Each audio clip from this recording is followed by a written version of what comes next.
তুমি মুসলিম? জি আঙ্কেল। ও কি জানে না তুমি খ্রিস্টান? একজন মুসলিমকে বিয়ে করবে তুমি? বাবা, আমি ইসলাম ধর্মে কনভার্ট হব। কি বললে? এখানে ওর কোনো দোষ নেই। ও যাই করছে সেটা শুধুমাত্র আমায় ভালোবেসে। দোষ যদি কারোর থেকে থাকে সেটা আমার। মারতে হয় আমায় মারুন আপনি। ওকে বেরিয়ে যেতে বল। বাবা তুমি যাও তো এখন। আমি আপনার মেয়েকে কোনোদিন কষ্ট দিব না।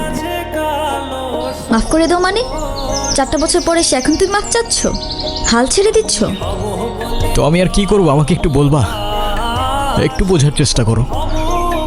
তোমার আর আমার ধর্মটা আলাদা জেনি। তোমার ফ্যামিলি কখনোই আমাদের সম্পর্কটা মেনে নেবে না।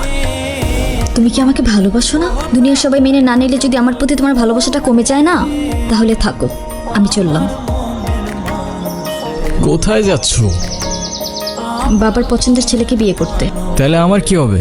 তুমি তো আর আমাকে ভালোবাসো না। বাসি, অনেক ভালোবাসি।